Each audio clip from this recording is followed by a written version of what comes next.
Comment une simple idée d'organisation a-t-elle pu devenir l'une des innovations militaires les plus redoutables de l'histoire?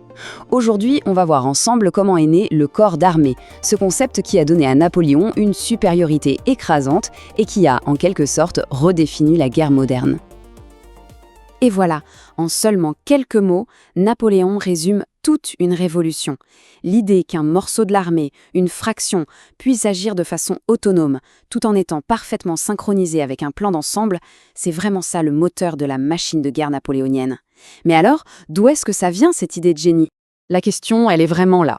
Est-ce que tout ça sort de la tête d'un seul homme, Napoléon, ou est-ce que c'est plutôt l'aboutissement d'un courant de pensée, d'une transformation intellectuelle beaucoup plus large qui a touché toute l'Europe? C'est ce qu'on va essayer de démêler. Alors pour commencer, je crois qu'il faut d'abord casser quelques mythes, quelques idées reçues qui ont la vie dure à propos de l'origine du corps d'armée.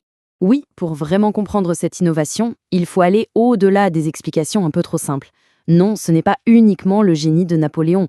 Non, ce n'est pas juste une conséquence de la levée en masse et des armées gigantesques de la Révolution.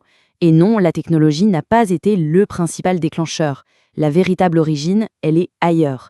Elle est dans une toute nouvelle façon de penser la guerre. Et là, on arrive au cœur de l'argument. La véritable révolution, ce n'est pas une nouvelle arme ou une tactique sortie de nulle part. C'est une philosophie. Et voici le concept clé, le rationalisme des Lumières. C'est cette conviction que le monde, même dans ce qu'il a de plus chaotique, comme la guerre, peut être compris, analysé, mesuré, et finalement optimisé par la raison. La guerre cesse d'être vue uniquement comme un art imprévisible, elle devient un système, une sorte de problème complexe qu'on peut résoudre. Bon, mais concrètement, comment ça se traduit sur le terrain? Eh bien, c'est un processus en 3 temps. D'abord, on observe, on collecte des données, en tire les leçons de l'expérience. Ensuite, la raison intervient. Elle analyse tout ça pour en extraire des principes, des règles, des systèmes.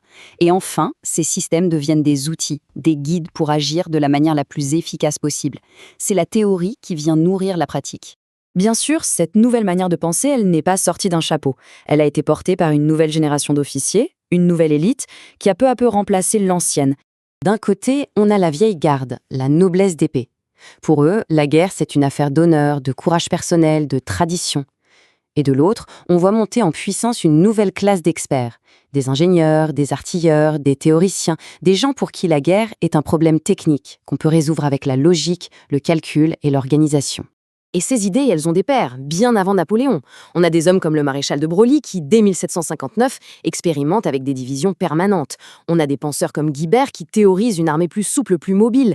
Des techniciens comme les frères Dutheil qui repensent complètement l'usage de l'artillerie. Et bien sûr, une figure comme Lazare Carnot, un ingénieur de formation, qui va se retrouver au centre du pouvoir et organiser la victoire des armées révolutionnaires. Et c'est ça, le point absolument crucial à retenir. La révolution a d'abord été intellectuelle et organisationnelle. On a rationalisé les structures de commandement, on a standardisé les unités, tout ça avant même la révolution industrielle et la production en série des armes. L'idée a précédé la machine. Et c'est justement dans ce contexte, sur ce terrain déjà bien préparé, que Napoléon arrive. Il n'invente pas tout de zéro, mais il est le synthétiseur de génie, celui qui va prendre toutes ces idées qui flottaient dans l'air et les transformer en une arme d'une efficacité redoutable. Le corps d'armée version Napoléon, c'est l'aboutissement de tout ça. Il le perfectionne, il le standardise. Chaque corps devient une sorte de mini-armée en réduction. Il y a de l'infanterie, de la cavalerie, de l'artillerie et un maréchal à sa tête, avec son propre état-major, capable de prendre des décisions et de se battre seul pendant au moins 24 heures. C'est une pièce modulaire, presque interchangeable. Cette nouvelle organisation, elle va permettre une stratégie révolutionnaire, en 2 temps. Le premier temps, c'est la dispersion. Au lieu d'avoir une seule énorme colonne d'armée, lente et difficile à ravitailler, on a plusieurs corps qui avancent en parallèle sur un front très large.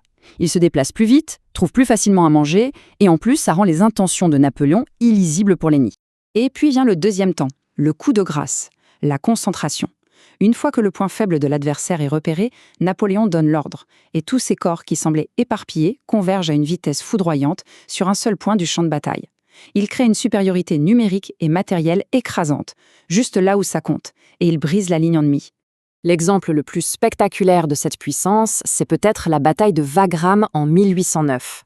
À un moment critique, Napoléon est capable de donner l'ordre à plusieurs de ses corps de prêter leur artillerie pour former une grande batterie de plus de 100 canons.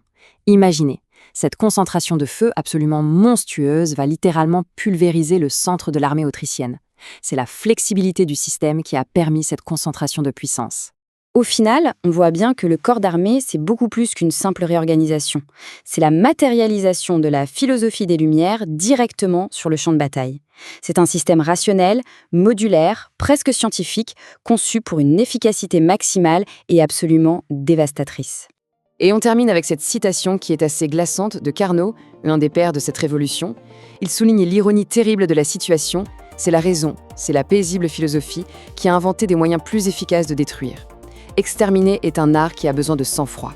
Ça nous laisse avec une question assez vertigineuse. Jusqu'où une idée, même la plus rationnelle, peut-elle nous mener ?